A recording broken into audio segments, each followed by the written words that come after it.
Segunda Crônicas, no capítulo 20, no versículo 20. Abra lá. Segunda Crônicas, no capítulo 20, no versículo 20.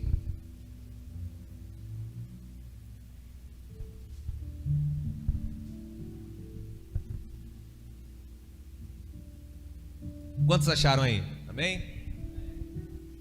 Bom, aqui na minha tradução diz assim: pela manhã cedo se levantaram e saíram ao deserto de Tecoa, e ao saírem eles, pôs-se Josafá em pé e disse: ouve-me, ó Judá, e vós, moradores de Jerusalém, crede no Senhor vosso Deus e estareis seguros, crede nos seus profetas e prosperareis. Aconselhou-se com o povo e ordenou cantores para o Senhor, que, vestidos de ornamentos sagrados e marchando à frente do exército, louvassem a Deus, dizendo: rendei graças ao Senhor, porque a sua misericórdia dura para sempre. Vamos curvar as nossas cabeças. Senhor, nós te louvamos, nós te bendizemos, Pai, por tudo que o Senhor tem feito, Pai, em nossas vidas, tudo que o Senhor tem falado aos nossos corações.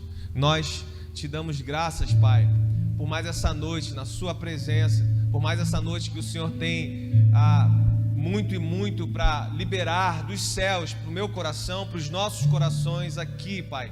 E nós declaramos que os nossos corações, Pai, são essa terra boa, Pai, que absorvem essa semente, Pai, que frutifica essa semente ao qual o Senhor tem, pela sua graça e pela sua misericórdia, lançado a nós, Pai. Nós declaramos aqui céus abertos, mente abertas para aquilo que o Senhor deseja falar. Nós repreendemos, Pai, no nome de Jesus, tudo aquilo que vem para atrapalhar, confundir mentes e corações, caia por terra em nome de Jesus, Pai. Em nome de Jesus, ser feita aqui a sua vontade, Pai, e que essa palavra glorifique, exalte, Pai, o seu santo e poderoso nome em nosso meio, em nome do Pai, do Filho e do Espírito Santo.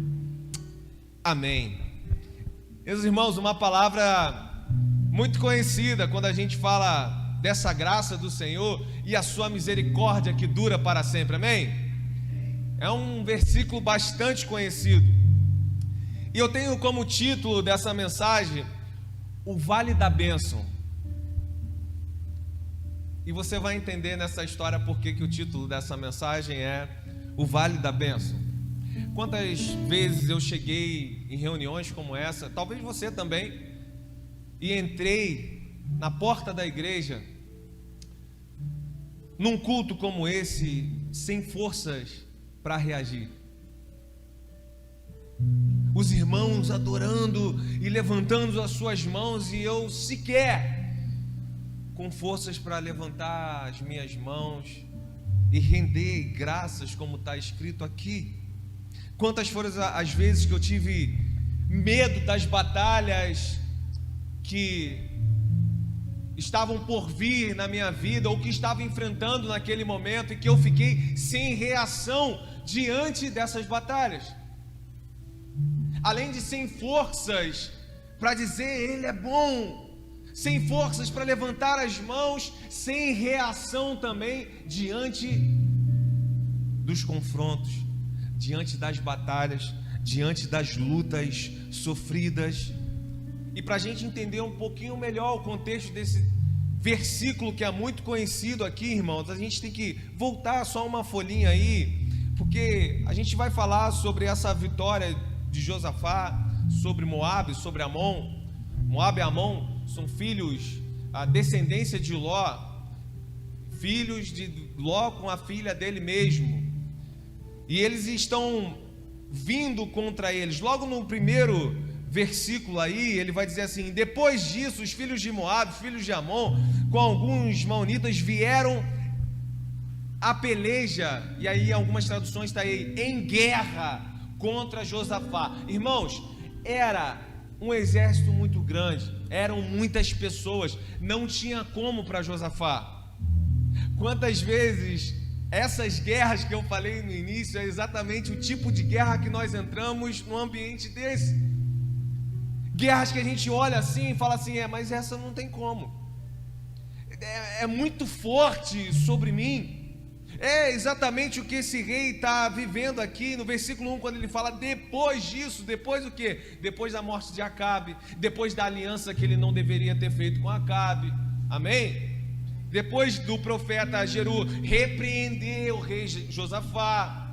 Depois dessas coisas que ele está falando, da nomeação dos juízes, depois disso tudo, ele fala, agora tem uma guerra contra ele, agora se levantou essa invasão contra o rei, contra esse povo.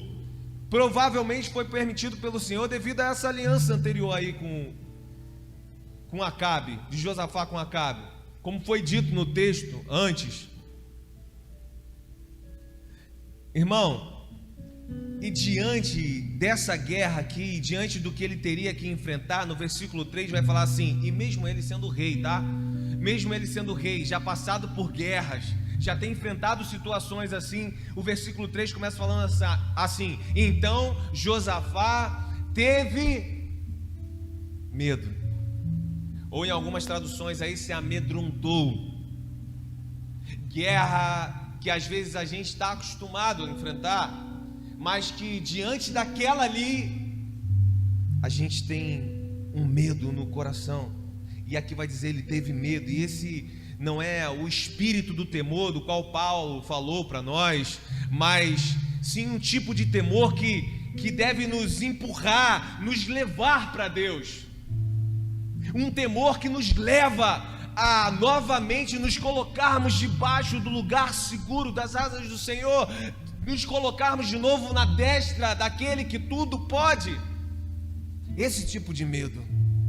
Então Josafá teve medo, se amedrontou. E continuando aqui, ele fala assim, e se pôs a buscar quem? O Senhor, e apregoou jejum em toda Judá. Então ele fala para o povo, olha, agora é hora de jogar os falsos ídolos fora, jogar os ídolos fora, esses outros deuses aí. Agora é hora de rever as vestes, tomar um banho. Fala de santidade. A Bíblia sempre fala sobre vestes, né? Vestes de santidade e vestes de alegria, de louvor. É hora de trocar as vestes. É hora de santidade. É hora de se humilhar na presença do Senhor. É hora de se voltar para Ele, porque é grande demais o que vem contra nós. Sim, a batalha é muito grande, e eu não vou me arriscar aí na força do meu braço. A gente sabe o que acontece quando a gente faz isso, amém? Então ele coloca todo o povo assim, lá no versículo 9. Só estou te dando um panorama do que está acontecendo para a gente poder chegar naquele versículo, para você entender um pouco melhor, amém?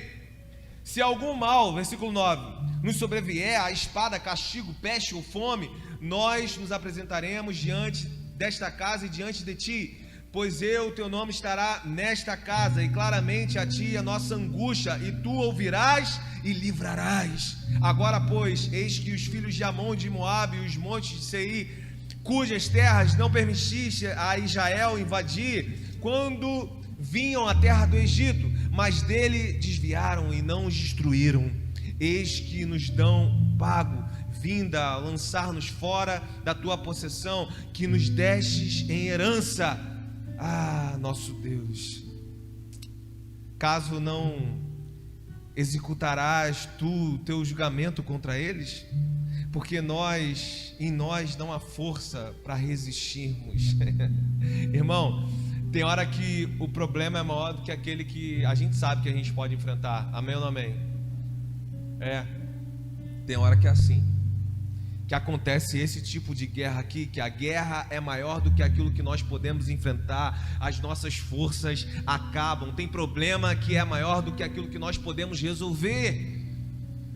Nós vivemos isso no dia a dia, momentos que não sabemos o que fazer, não sabemos como reagir. Grandes personagens bíblicos passaram por isso, inclusive esse que nós estamos falando aqui, esse rei. E ele vai nos dar uma grande dica sobre o que fazer em momentos assim. Quando nós lemos aqui o verso 12, ele mesmo disse aqui: porque em nós, Senhor, se não for o Senhor executando em nós, em mim, porque nós não temos forças para resistirmos a essa grande multidão que vem contra nós, e não sabemos nós o que fazer. Exatamente o que eu falei aqui. Situações que acontecem e nós falamos assim: eu não tenho força diante disso. Aliás, eu não sei nem o que fazer mais, Senhor. Eu não sei mais para onde ir diante dessa batalha, diante dessa luta, diante dessa guerra. Eu não sei o que fazer. Mas a primeira dica desse rei para mim e para você é: porém, Senhor, os meus olhos estão em Ti. Não, os meus olhos não vão ver a dificuldade. Não, os meus olhos não vão ver as ameaças. Não, os meus olhos não vão se concentrar naquilo que é maior do que eu. Não, os meus olhos não vão estar na angústia. Os meus olhos não vão estar no medo. Não, os meus olhos estão naquele que tudo pode, naquele que agindo ninguém pode impedir, naquele que me fortalece o dia a dia, naquele que renova a minha esperança toda manhã, antes mesmo de eu acordar. Os meus olhos estão em Ti, Senhor.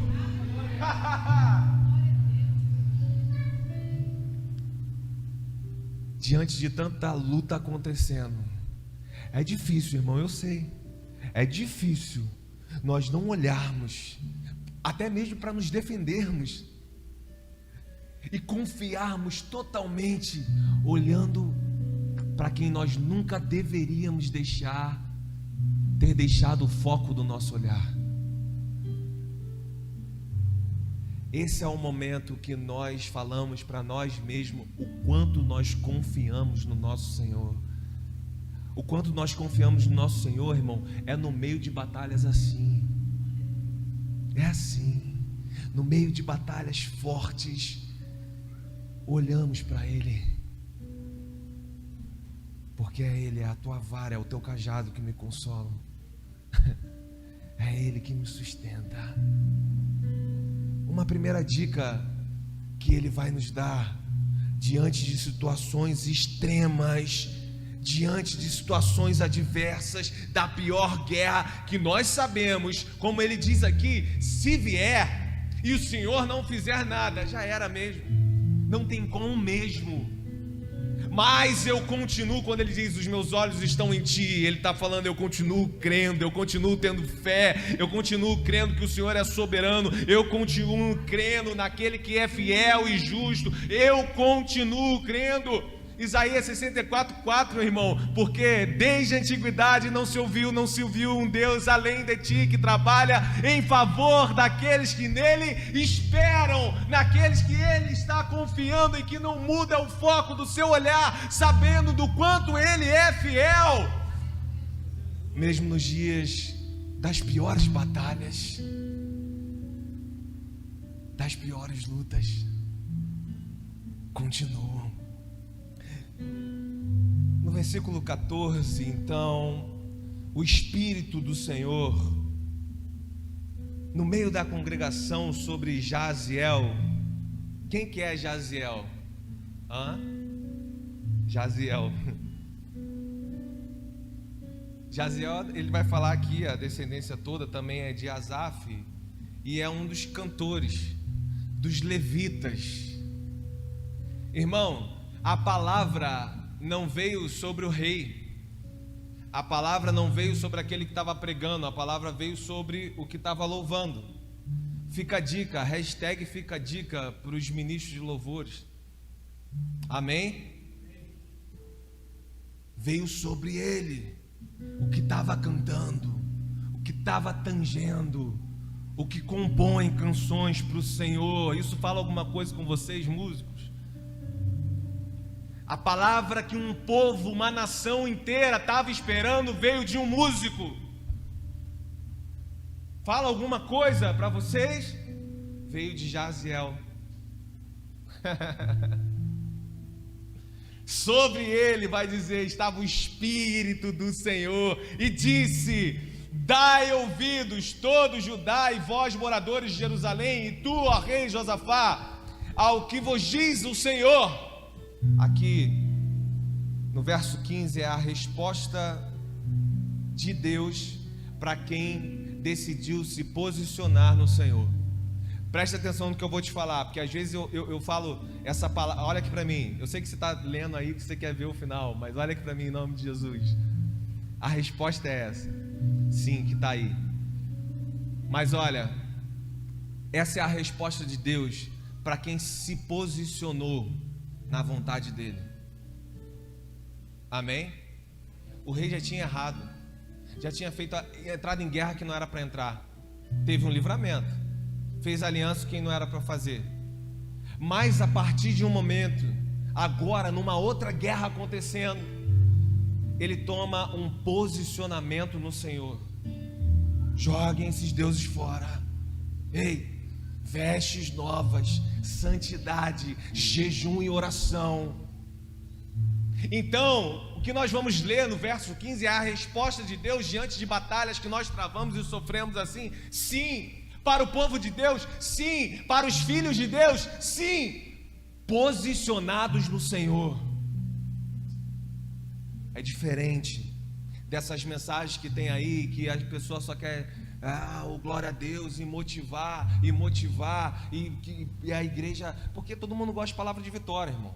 Amém? Palavra de vitória, todo mundo dá glória a Deus, é aleluia. É assim, a igreja enche, porque poxa, a gente gosta de ouvir isso.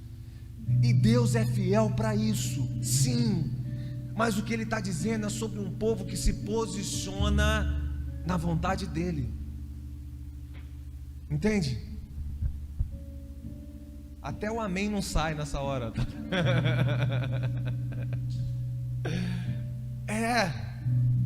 A resposta de Deus, então, através desse cantor, desse músico, para esse povo posicionado dele lá na parte B do versículo 15: ei, não temais, nem vos assusteis por causa dessa grande multidão, pois a peleja não é vossa, mas é de Deus.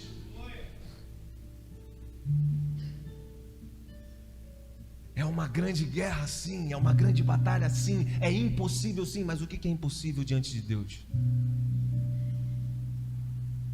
Os posicionados em Deus, diante de guerras terríveis, não lutam com os seus braços,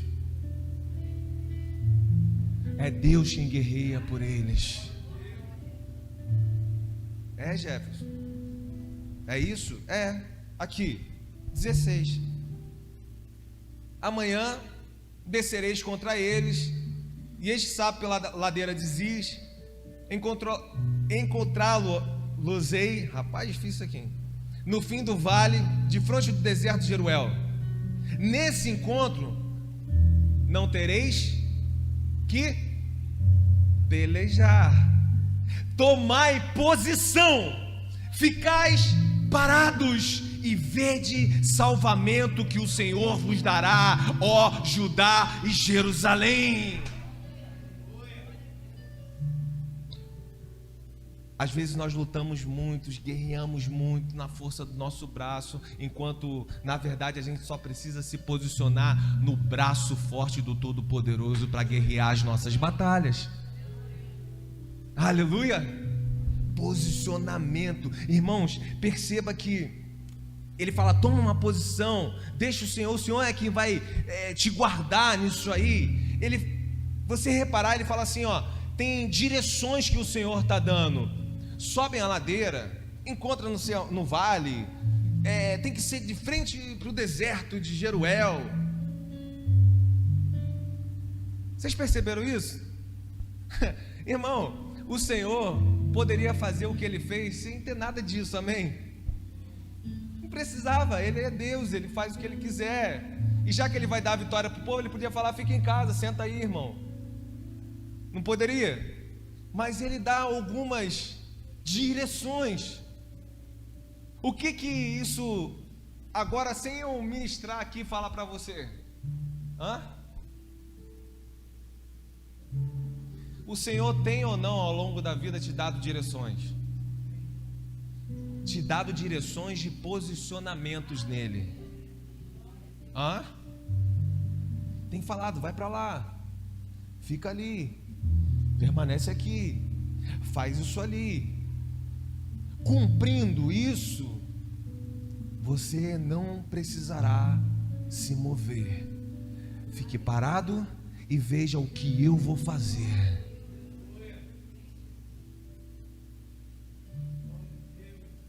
Quantos pegaram aí? É isso que ele está falando. E aí tem uma segunda parte, irmão. Agora sim é a hora de você se mover.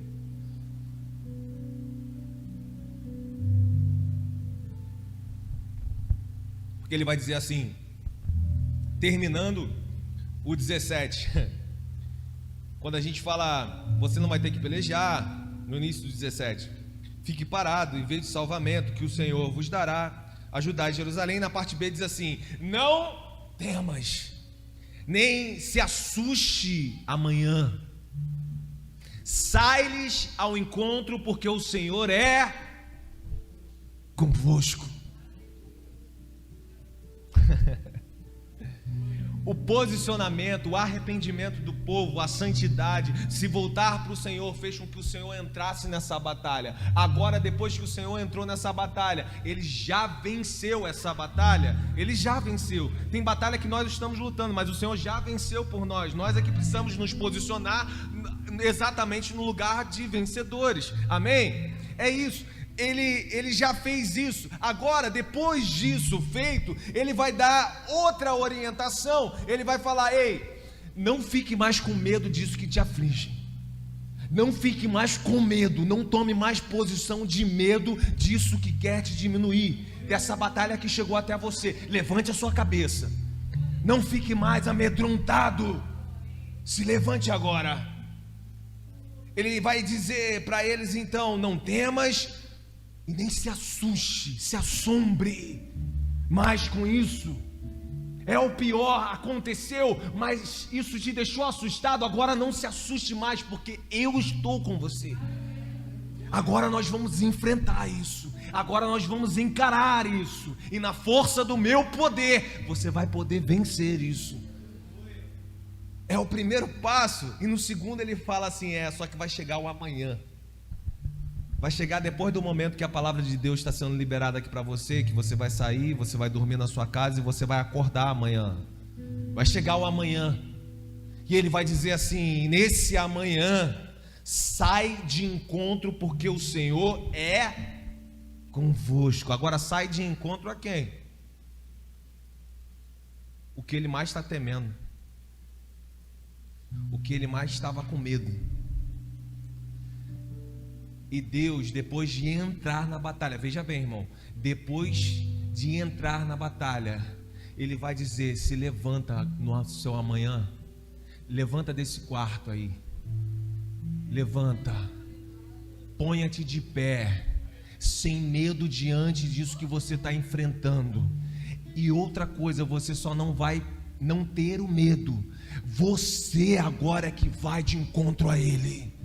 Não é Ele que te atemoriza mais, te deixando encolhido, encurvado. É você agora que vai de encontro desse problema. É você que vai de encontro a essa guerra. É você que agora se posiciona no meu poder contra esse adversário.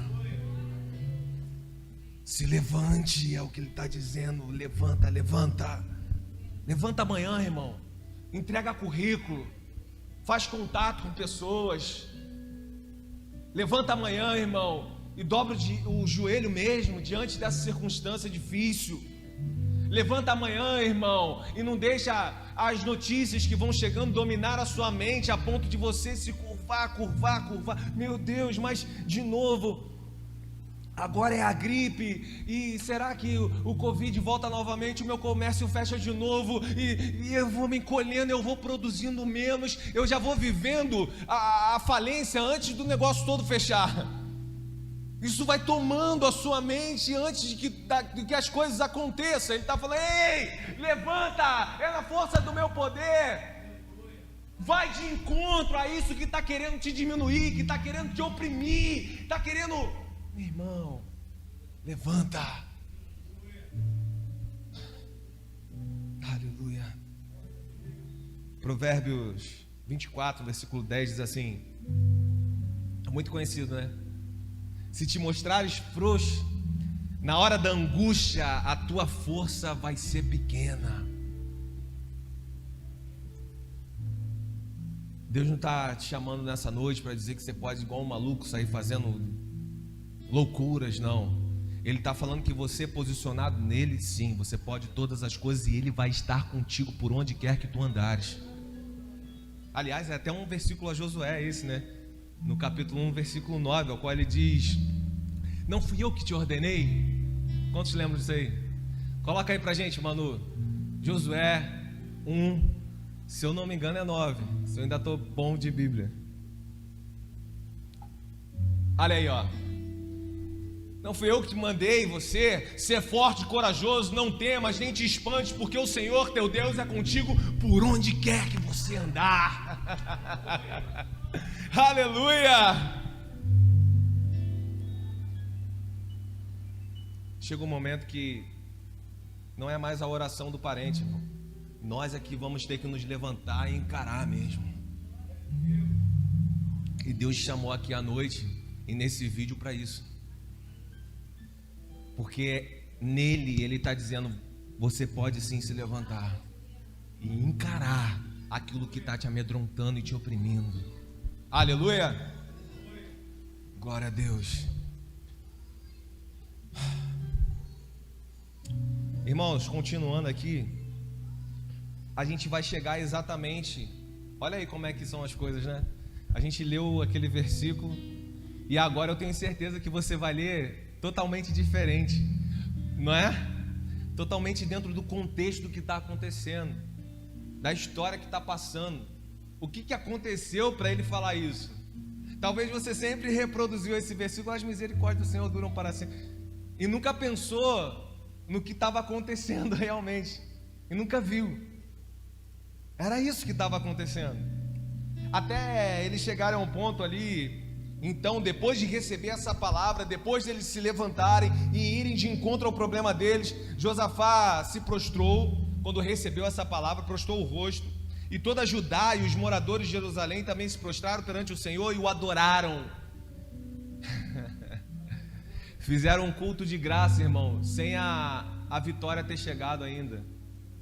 Quantos irmãos aí estão fazendo culto de graça mesmo sem a vitória ter chegado? Porque creem no quanto Ele tem trabalhado em nosso favor e confiam nessa destra poderosa que nos sustenta. Eles confiaram na palavra que Deus deu a ele. Se dispuseram os levitas, versículo 19, dos filhos dos coatitas e dos coreitas, para louvar ao Senhor Deus de Israel em voz alta e sobremaneira. Isso aqui é interessante. A confiança naquele que nos guarda, nos faz adorar em voz alta mesmo antes dos resultados. Eles ainda não tinham visto, eles ainda não tinham vivido o momento da vitória, mas eles já o adoravam, e eles não adoravam de qualquer jeito. A Bíblia diz que eles adoravam em voz alta e sobremaneira. De tamanha era a confiança na palavra que foi liberada sobre a vida deles. E qual que era o louvor que eles estavam cantando, irmãos? O louvor dizia assim: rendei graças ao Senhor, porque a sua misericórdia dura para sempre. Rendei graças ao Senhor, porque Ele é bom. Rendei graças ao Senhor, porque a sua misericórdia dura para sempre. Eles estão cantando isso diante da pior opressão que eles estão vivendo ou viveram. Eu não sei da nossa capacidade de cantar um louvor no meio de um furacão desse, no meio de uma tempestade dessa, no meio de uma guerra dessa, no meio de uma batalha desse tamanho, onde não tem para onde a gente ir, e a gente levantar as nossas mãos crendo numa palavra que nós recebemos do Senhor e começarmos a dizer: rendei graças ao Senhor porque Ele é bom e as suas misericórdias duram para sempre. O quanto que, irmão, nós temos confiado na palavra que foi liberada sobre as nossas vidas, para podermos estarmos com o mesmo coração confiante naquilo que Ele tem feito em nosso favor e que Ele já fez em nosso favor. É assim que eles estão reagindo a essa guerra. A sua adoração num posicionamento em Deus, irmão, é mais poderosa do que qualquer exército armado por homens. Sei quanto que você entende sobre isso, mas a nossa adoração, e não só a qualquer adoração, mas a adoração do que nós falamos, de pessoas que se posicionaram como eles na vontade de Deus, se humilhando na presença de Deus, tomando caminhos ao qual Deus falou, direcionamentos ao qual Deus deu. Esse tipo de adoração vai fazer com que ela seja em voz alta aí de sobremaneira, e essa adoração nesse posicionamento, ela é muito mais poderosa do que qualquer exército armado. Por que você está falando isso, Jeff? Vou te falar. Porque, continuando a passagem, ele vai dizer assim: tendo eles começado a cantar e dar louvores ao Senhor, pôs o Senhor emboscadas contra os filhos de Amon e de Moabe e de um monte de Seir, vieram com Judá e foram desbaratados todos eles. Irmão, enquanto eles estavam lá louvando, aqueles exércitos que estavam se encontrando para se reunir, para vir contra eles, o Senhor confunde aqueles exércitos e uns começam a matar os outros. Todos eles, uns começam a matar os outros no meio dessa adoração. E mais na frente vai dizer que quando eles saem de lá para ir de encontro à guerra, o problema grandioso deles, que eles estão indo, irmãos, quem que vai na frente? Os levitas, antes do exército, porque a sua adoração num posicionamento em Deus, ela é mais poderosa do que qualquer exército armado. São eles que vão na frente, adorando, louvando o Senhor. E enquanto eles vão adorando, eles vão louvando. Mais uma dica aí para a galera da música, tá? Frente de batalha espiritual é o louvor. Amém? Enquanto nós vamos adorando, enquanto nós estamos com o coração posicionados na vontade de Deus, Deus está confundindo os inimigos e uns estão matando os outros. E quando eles chegam naquele lugar ali, o que eles encontram são todos os homens caídos no chão e mortos. Lembra da palavra do Senhor para eles? Vocês não vão se mover, vocês vão ficar parados, e sou eu quem vou guerrear por vós. Diante de um posicionamento em verdade, diante da adoração em confiança naquilo, a quem Ele é na nossa vida, já estavam acontecendo coisas, já estava acontecendo a vitória impossível na vida deles. Enquanto você se posiciona no Senhor, enquanto a sua adoração está aqui manifestando toda a sua gratidão ao Senhor, irmãos, o Senhor está guerreando guerras que você não poderia vencer na força do seu braço. Essa é a verdade. Não poderia. E aqueles homens estão mortos. E a Bíblia vai continuar dizendo, irmãos, já a gente está finalizando. A Bíblia vai continuar falando. Pode ficar, os irmãos podem ficar, Valmir. Podem ficar. Pode. Que além de estarem todos mortos, eles demoram 3 dias para pegar todos os despojos daquele povo. Irmão, além deles não serem mortos, além deles não sofrerem violência, eles ainda saíram ricos de lá, porque saíram com todo o tesouro que havia com aquele povo.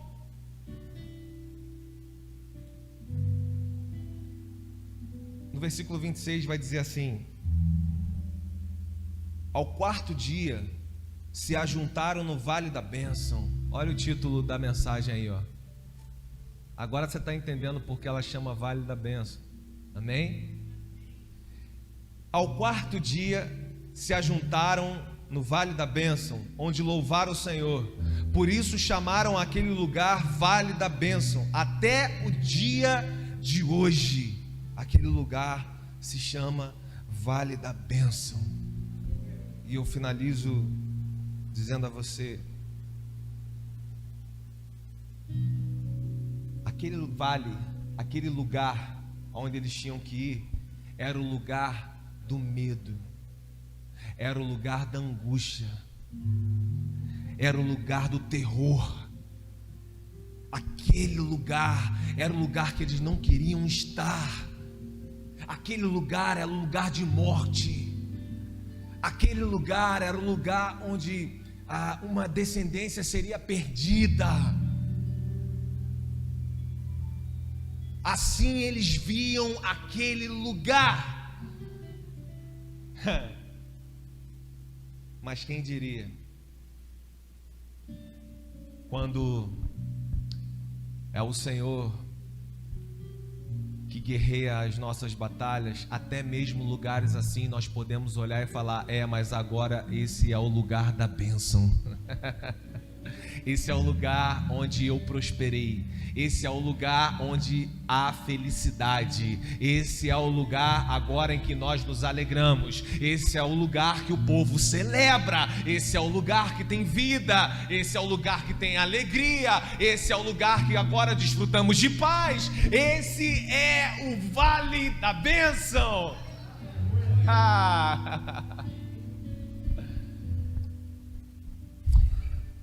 Aquilo que te amedrontou, amedronta, a guerra, a pior luta, a pior batalha, aquela que nós falamos no início, que nós entramos e até impede de levantarmos as nossas mãos na hora da adoração, aquela que enche o nosso peito de angústia e de temor, como assim no versículo 3 com Josafá, aquela guerra que nós temos medo de ir contra ela, aquele tipo de guerra que nós ficamos fugindo, sabe? A gente olha, é igual quando antigamente na escola tinha aquelas brigas de colégio, eu ficava apavorado porque eu era pequenininho.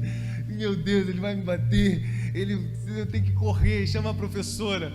E eu fazia desesperado com aquilo. É esse tipo de guerra que a gente fica fugindo dela, fugindo, porque a gente teme, a gente sabe que a gente pode perder, a gente sabe no que a gente pode ali com essa guerra morrer. É exatamente esse lugar que ele está falando, que ele diz assim: filho, mas se você mudar as suas vestes para vestes de santidade, mas se você se humilhar, mas se você reconhecer seu erro, que você realmente não deveria fazer alianças que você fez, como com Acabe, por exemplo, filho, mas se você se prostrar, como eles falaram ali, boca no pó, a boca no pó, sim. Mas se você permitir, filho, eu vou guerrear essa guerra por você, e o medo não vai mais tomar conta de você, porque sou eu, o Senhor dos Senhores, que estarei convosco. E a mesma palavra para esse posicionamento ele libera para aqui, para você nessa noite: não temas e não te assustes, porque eu sou com você.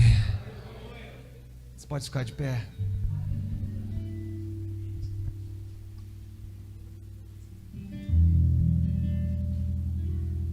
Fique de pé. Doriquinho, pode vir aqui.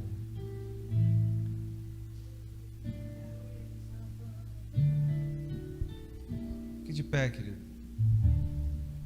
Aleluia.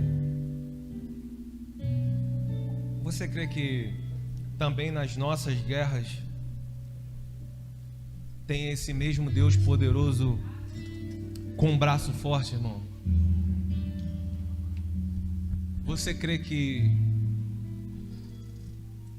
na força exatamente desse poder é que nós podemos tomar posicionamentos que a gente não tomou até hoje? Amém? Na força desse poder nós podemos tomar, Bruno, posicionamentos que nós não tomamos. É Ele quem nos capacita. É Ele que muda a nossa atitude. É Ele que limpa e troca as nossas vestes. Nós precisamos apenas estarmos posicionados. Existe um Deus todo-poderoso fazendo algo diferente na minha e na sua vida na noite de hoje. Se você crê, você vai tomar esse posicionamento. E se você tomar esse posicionamento, você não estará mais sozinho diante das batalhas. Aleluia. Eu sei que Ele é poderoso, Deus. Aleluia.